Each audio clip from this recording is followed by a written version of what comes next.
महाभारत युद्धाच्या वेळी जयद्रथाने अभिमन्यूची पाठराखण करणाऱ्या पांडवांना चक्रव्यूहात जाण्यापासून रोखले व नवशिक्या तरुण अभिमन्यूला योग्य वेळी मदत मिळू शकली नाही व अभिमन्यूचा वध झाला. अभिमन्यू वधाचा सूड घेण्याकरता अर्जुनाने सूर्यास्ताच्या आत जयद्रथाचा वध करीन, नाहीतर अग्निकाष्टे भक्षून प्राणत्याग करेन अशी भीषण प्रतिज्ञा केली आणि श्रीकृष्णाच्या मदतीने का होईना ती पार पाडली.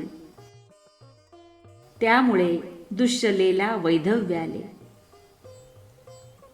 अश्वमेधाच्या अश्वाबरोबर अर्जुन सिंधू देशात पोहोचला. आपल्या राजाचा वध करणारा अर्जुन आला आहे हे कळताच राजाच्या मृत्यूचा सूड घेण्याच्या इच्छेने सिंधू सैन्य अर्जुनावर तुटून पडले. झाला तेवढा नरसंहार पुरेसा आहे. तू अश्वाबरोबर जात असता आणखी रक्तपात करून त्यात भर घालू नकोस, असे बजावून युधिष्ठिराने अर्जुनाला या कामगिरीवर पाठवले होते. त्यामुळे सुरुवातीला अर्जुन फक्त प्रतिकारच करीत राहिला. परंतु अर्जुनाच्या मृत्यूच्या इच्छेने सतत आक्रमण करणाऱ्या सैंधवांचा फक्त प्रतिकार करण्याच्या नादात अर्जुन स्वतःच बेशुद्ध पडला. शुद्धीवर आल्यानंतर त्याने सैंधव वीरांना शरण येण्याचे आवाहन केले, परंतु सुडाने पेटलेले वीर ऐकेनात.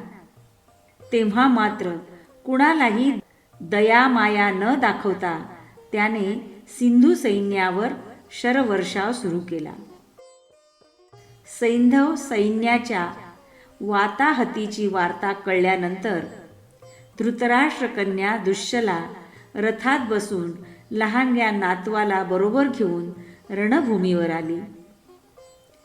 तिला जोरजोराने विलाप करीत येताना बघून अर्जुनाने स्वतःचे धनुष्य बाजूला ठेवले